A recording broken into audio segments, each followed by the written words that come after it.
Hi అండి. అందరికీ నమస్కారం. Welcome to our channel. Bhagavad Gita అంటే ఏమిటి? జీవితమంతా అయిపోయాక చదవవలసిన పుస్తకమా? రిటైర్మెంట్ రోజు సహ ఉద్యోగులు ఇచ్చే బహుమతా? ఎవరైనా మరణించినప్పుడు ప్లే చేసే సీడీనా? కాదు, ఇవన్నీ అపోహలే.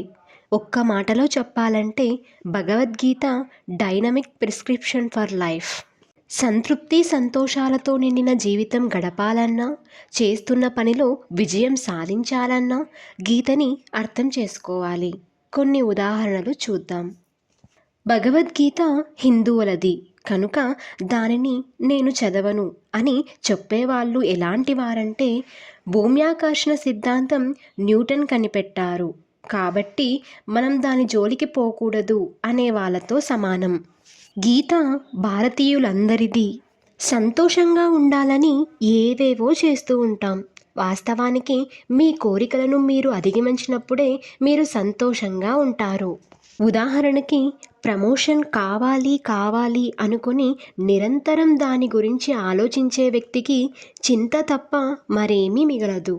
అదే తన పనిని తాను నిజాయితీగా సమర్థంగా చేసుకుపోయే వ్యక్తికి ఆలోచించిన అవసరం లేకుండానే ప్రమోషన్ లభిస్తుంది. గీత చెప్పేది అదే. నీ పనిని నువ్వు చేసుకొని పో, ఫలితం గురించి ఆలోచించకు అని. సన్యాసం అనేది కాషాయ దుస్తులతో రాదు. అదొక మానసిక స్థితి. 100 మందిలో ఉన్న 100 పనులు చేస్తున్నా కూడా తామరాకు మీద నీటి బొట్టు మాదిరిగా ఉండడమే సన్యాసం అంటే. ఇంద్రియాలను అదుపులో పెట్టుకోవాలి అంటే దాని అర్థం అన్నిటినీ వదిలేసి మిమ్మల్ని మీరు ఇబ్బంది పెట్టుకోవడం కానే కాదు.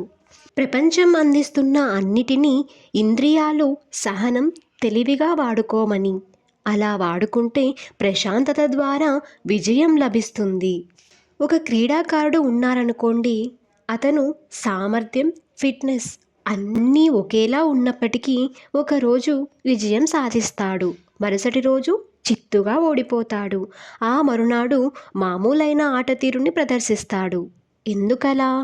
మైండ్ ప్రశాంతంగా ఉంటే, ఉత్సాహంగా ఉంటే దేన్నైనా సాధించవచ్చు. ఎలాగో భగవద్గీత చెబుతుంది. ప్రశాంతతను సాధించడం ఎలాగో భగవద్గీత చెబుతుంది.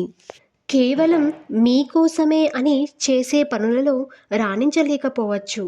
నేను అన్నదాన్ని మీరు అధిగమిస్తే కొత్త శక్తి వస్తుంది. ఉదాహరణకు కేవలం నా ఆనందం కోసమే ఆడుతున్నాను అని క్రీడాకారుడు అనుకుంటే అతని భవిష్యత్తు అక్కడితో ఆగిపోతుంది. అదే దేశం కోసం ఆడాలి అనుకుని క్రీడాకారులలో వెంటనే కొత్త ఉత్సాహం వస్తుంది. ఏకాగ్రతతో ఆడుతాడు, అతన్ని విజయం వరిస్తుంది. నా కోసం కాదు అనుకొని చూడండి. ఏ పనిలో అయినా మీకు బాధ్యత పెరుగుతుంది, ఏకాగ్రత పెరుగుతుంది. భగవద్గీత చెప్పేది అదే. అసలు భగవద్గీత ఏం చెబుతుందో చూద్దాం రండి. ధర్మ అధర్మాల గురించి చెబుతుంది, కర్తవ్యం గురించి చెబుతుంది. నాగరికత అంటే కోరికలను తీర్చుకోవడం కాదు, అదుపులో పెట్టుకోవడం అని చెబుతుంది. ఆనందంగా జీవించడం గురించి చెబుతుంది. సుఖం, శాంతి, త్యాగం, యోగం అంటే ఏమిటో చెబుతుంది. ఏది శాశ్వతమో ఏది అశాశ్వతమో చెబుతుంది. పాపపుణ్యాల గురించి వివరణ ఇస్తుంది. ఆత్మతత్వ నిరూపణ చేస్తుంది. జ్ఞానం, మోక్షం, బ్రహ్మం అంటే ఏంటో చెబుతుంది. ఎవరు పండితుడో పామరుడో చెబుతుంది. ప్రతిఫలాపేక్ష లేకుండా కర్మ చేయడంలో ఉండే ఆనందం గురించి చెబుతుంది. మంచి పనులు చేసేవారికి శాశ్వత కీర్తి అంటే ఏంటో చెబుతుంది. పరమాత్ముడికి ఎవరు ఇష్టమో చెబుతుంది.